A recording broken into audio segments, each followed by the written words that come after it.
दिल्ली की सुबहें भी अजीब होती हैं, न ज़्यादा सर्द न ज़्यादा गर्म, पर फिर भी हर मौसम का स्वाद लिए हुए। पुरानी दीवारों से रिसती धूप जब जंग लगे लोहे के ग्रिल से छनकर सावित्री देवी के आंगन में उतरती थी, तो वो उसकी गर्मी से नहीं, उसकी मौजूदगी से राहत महसूस करती थी। सावित्री देवी पिछले 35 वर्षों से इसी मोहल्ले में रह रही थी। पश्चिमी दिल्ली की एक पुरानी कॉलोनी, जहां हर घर की बालकनी किसी और की रसोई के ठीक सामने खुलती थी। सुबह सुबह कॉलोनी में चाय की खुशबू और टीवी पर रामायण की गूंज मिलकर जैसे मोहल्ले को जीवन दे देती थी। घर की छोटी खिड़की के पास बैठकर चाय की चुस्की लेते हुए सावित्री देवी की आंखें अक्सर वहीं टिक जातीं, सामने की दीवार पर, जहां एक पुराना कागज चिपका था।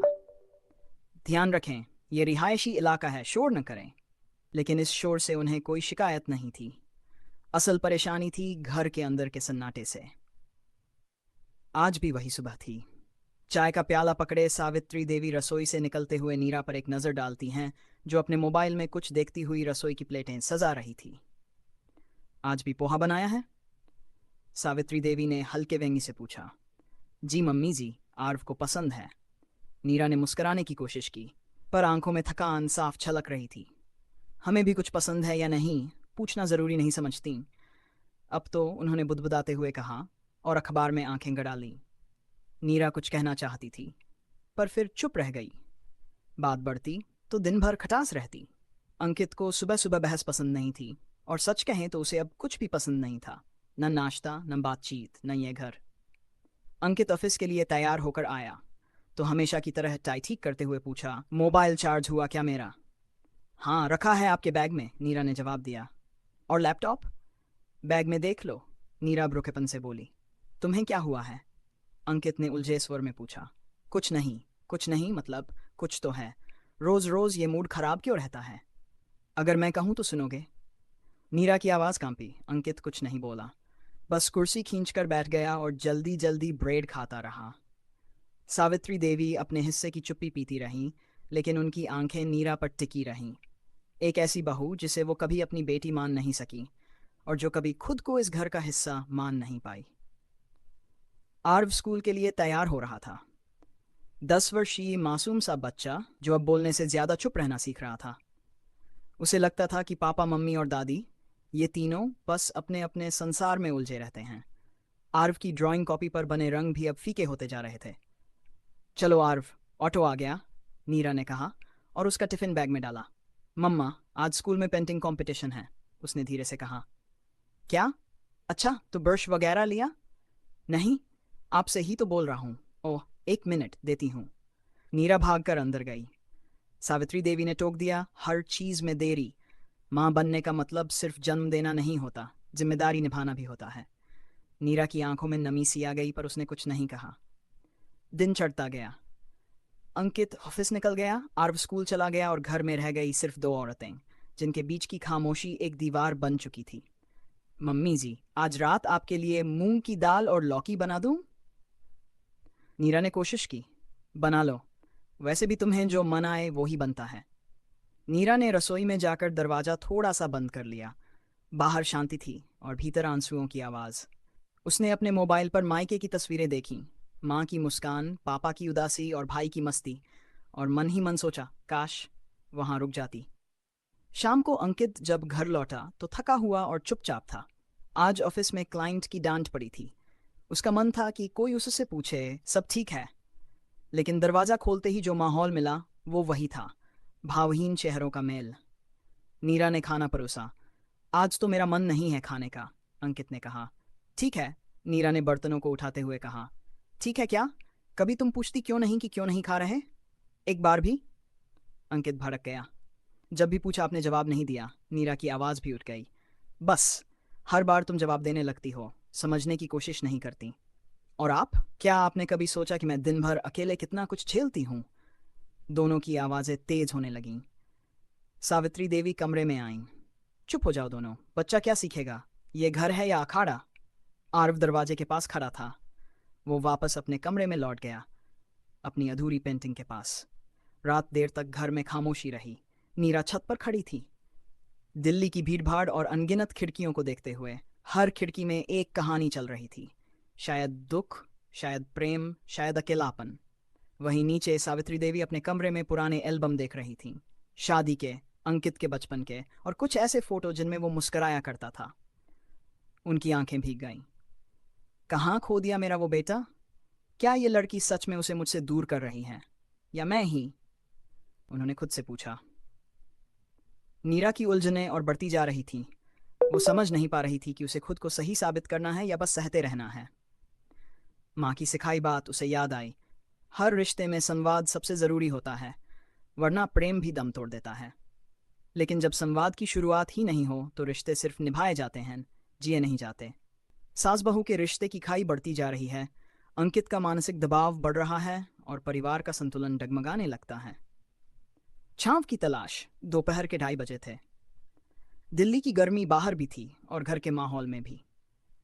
सावित्री देवी खिड़की के पास बैठी झपकी ले रही थी, लेकिन मन उनके पूरी तरह सोने नहीं देता। उनके कान नीरा के लैपटॉप की कीबोर्ड पर चलती उंगलियों की आवाज पर टिके थे। इतनी देर से टाइप कर रही है, पता नहीं क्या काम मैंने सोचा। उनके लिए घर से काम का मतलब अब भी सिलाई कढ़ाई या कोई ट्यूशन जैसा ही था। नीरा के डिजिटल प्रोजेक्ट्स, क्लाइंट कॉल्स और मीटिंग्स उनके लिए बस बहाने थे। उधर नीरा हेडफोन लगाए एक वर्चुअल मीटिंग में थी।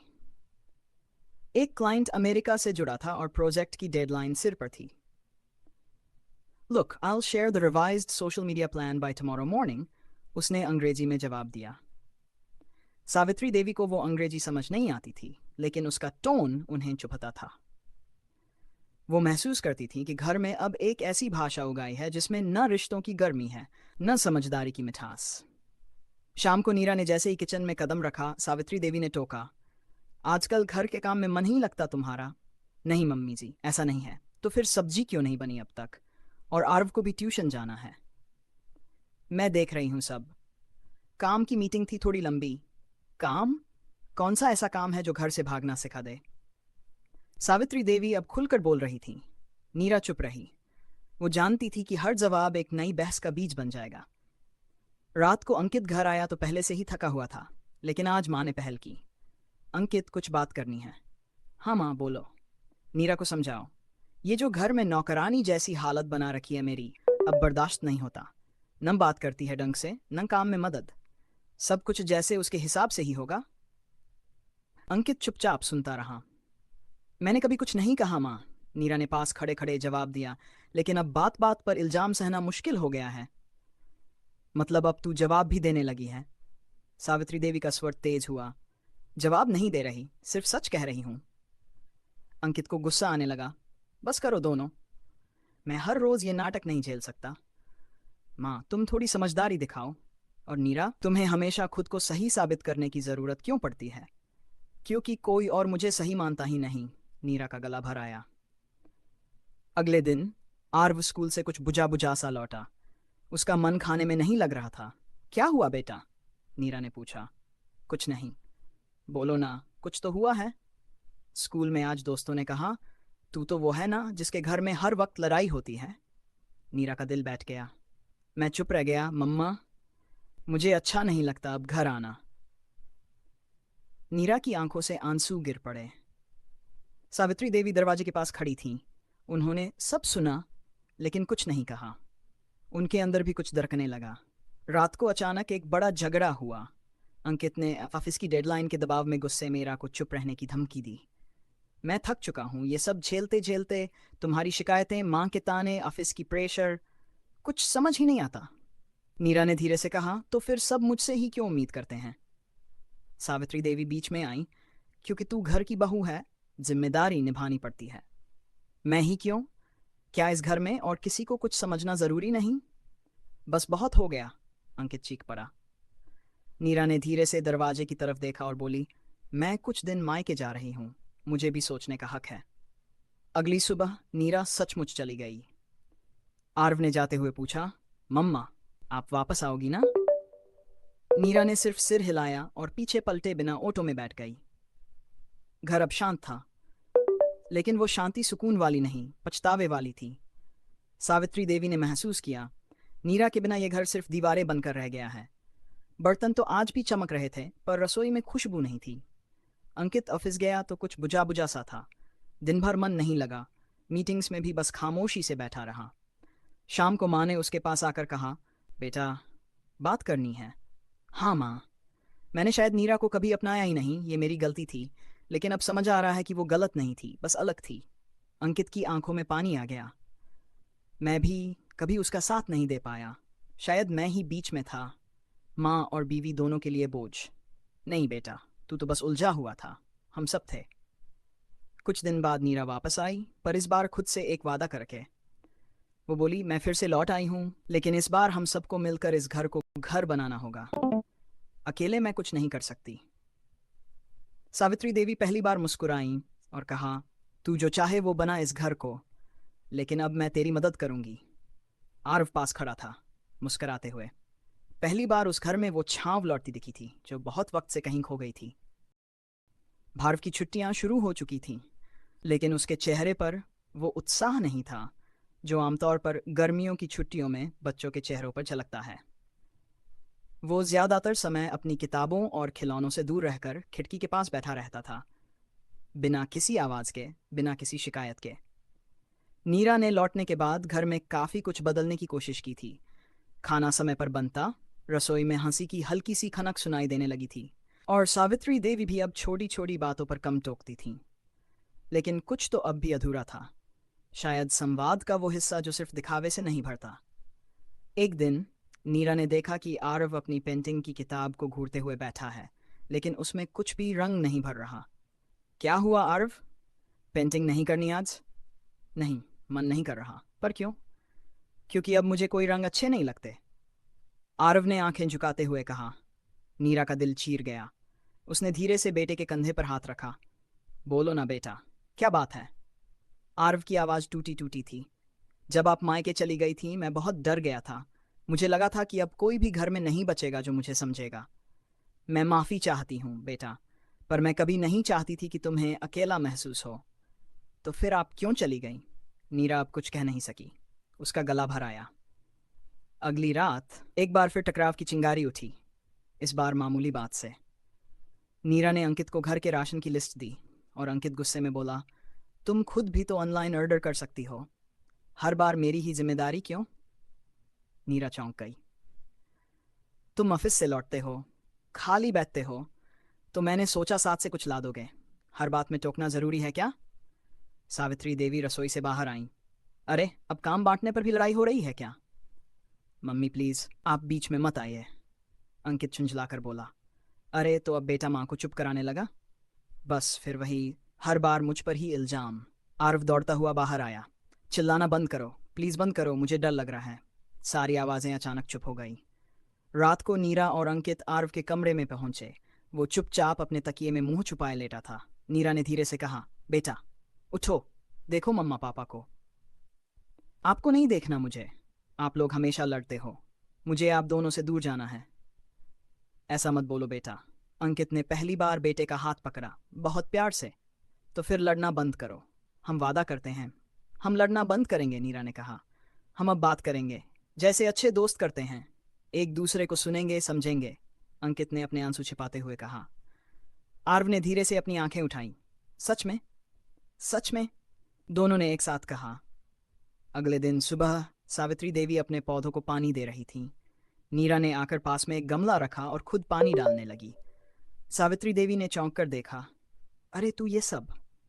आपसे सीख रही हूँ मम्मी जी, शायद मेरी कुछ गलती रही हो, शायद मैंने आपको कभी माँ की तरह नहीं देखा। बहू, शायद गलती मेरी भी थी, मैंने तुझे बेटी मानने में देर कर दी। तो फिर एक नई शुरुआत करें? सावित्री देवी की आंखें भर आईं, एकदम नई, और इस बार मिलकर। रात को खाने की मेज पर पहली बार तीनों हंसते हुए बैठे थे। अंकित ने आरव को अपनी ऑफिस वाली मीटिंग का एक मजेदार किस्सा सुनाया। नीरा ने सावित्री देवी से पूछा, आपके समय में लूडो कौन जीतता था? हमेशा मैं, उन्होंने गर्व से कहा। आरव जोर से हंस पड़ा। तो अब चलिए, आज की रात दादी बनाम हम दोनों, अंकित ने हंसते हुए कहा। ओके चलो, हारने वाला झाड़ू लगाएगा कल। और वहीं उस छोटे से ड्राइंग रूम में फिर से छांव लौट आई थी। छोटे छोटे पलों में जब रिश्ते सिसकियों से हंसी तक का सफर तय करते हैं, वहीं असली परिवार होता है। रात ढल चुकी थी। दिल्ली की सड़कों पर हल्की चांदनी बिखरी हुई थी और मोहल्ले के ज़्यादातर घरों की बत्तियां बुझ चुकी थीं। लेकिन सावित्री देवी अब भी जाग रही थीं। उनके हाथ में एक पुरानी डायरी थी जिसमें अंकित के बचपन के कागजी टुकड़े चिपके थे। उसकी पहली ड्राइंग, स्कूल से मिला स्टार स्टिकर और उसका पहला पत्र, माँ, आप दुनिया की सबसे अच्छी मम्मी हो।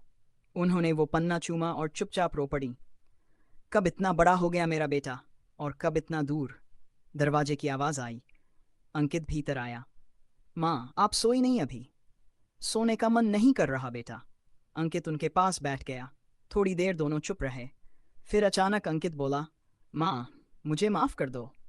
मैं दोनों के बीच झूलता रहा, लेकिन किसी के लिए भी खड़ा नहीं हो पाया। तेरी गलती नहीं थी बेटा, बस हम सब अपनी अपनी लड़ाइयाँ लड़ते रहे, बिना एक दूसरे को समझे। अब बहुत हो गया माँ, मैं फिर से जीना चाहता हूँ, नीरा के साथ, आपके साथ, एक परिवार की तरह। और मैं भी बहू को सिर्फ बहू नहीं, बेटी की तरह देखना चाहती हूँ। शायद अब भी देर नहीं हुई। अंकित ने माँ का हाथ थाम लिया। दो पीढ़ियों के बीच जमा बर्फ उस एक्सपर्श से पिघलने लगी थी। अगली सुबह एक नई ऊर्जा के साथ शुरू हुई। नीरा रसोई में थी, लेकिन इस बार अकेली नहीं। सावित्री देवी उसके साथ खड़ी थी। वो सब्जी काट रही थी और नीरा रोटी बेल रही थी। नीरा, जरा नमक देना। ये लीजिए मम्मी जी। और हाँ, तुमने कल जो रायता बनाया था ना, कमाल का था। नीरा मुस्कुराई। Thank you. पहली बार इन दोनों के बीच शब्दों से ज्यादा अपनापन था। आरव स्कूल से लौटा तो हैरान रह गया। दादी और मम्मी साथ बैठकर लूडो खेल रही थीं। क्या, बिना मुझे बुलाए खेल शुरू? अब तो तुझे हर बार हरा देंगे, सावित्री देवी ने मुस्कुराते हुए कहा। देख लेना, इस बार मैं टीम चेंज नहीं करूंगा, मैं हमेशा मम्मा के साथ ही रहूंगा। नीरा ने बेटे को गले लगा लिया। शाम को अंकित घर जल्दी आ गया। अरे, सबका मूड तो बड़ा अच्छा है आज। तो अब जल्दी आना जरूरी है, नीरा ने छेड़ते हुए कहा। मैं रोज आऊंगा अब समय पर, अगर इस घर में इतनी हंसी मिले तो। और अगर लेट हुए तो झाड़ू वाला टास्क पक्का। आरव ने ताली बजा दी। कुछ दिनों बाद नीरा ने घर में एक बदलाव किया। टेबल पर पारिवारिक संवाद की घंटी रखी। ये क्या है, ये क्या है? जब भी किसी को कोई बात करनी हो, दिल की बात, बिना लड़ाई के, तो बस ये घंटी बजानी है। कोई टोका टाकी नहीं होगी, सिर्फ सुनना। पहली बार आरव ने घंटी बजाई। मैं कहना चाहता हूँ, आप सबको बहुत प्यार करता हूँ, बस इतना ही। नीरा और अंकित की आंखें नम हो गईं। सावित्री देवी ने आगे बढ़कर आरव को गले लगा लिया। रिश्तों की दरारें यूं तो पल में नहीं भरती, लेकिन जब संवाद, समझ और थोड़ा सा झुकाव मिल जाए तो सबसे टूटा हुआ परिवार भी फिर से जुड़ सकता है। और अब वो घर जो कभी चार दीवारें था, एक बार फिर छांव बन गया था। घर में कहीं न कहीं रिश्तों की दीवारें खड़ी हो जाती हैं, पर अगर हम दिल से एक दूसरे को सुने तो हर दीवार छांव बन सकती है। अगर आपको ये कहानी दिल से छू गई हो तो एक प्यारी सी मुस्कान के साथ लाइक करें, और अगली कहानी तक साथ निभाने के लिए सब्सक्राइब ज़रूर करें, क्योंकि आपकी एक क्लिक हमें और भी कहानियाँ सुनाने की ताकत देती है।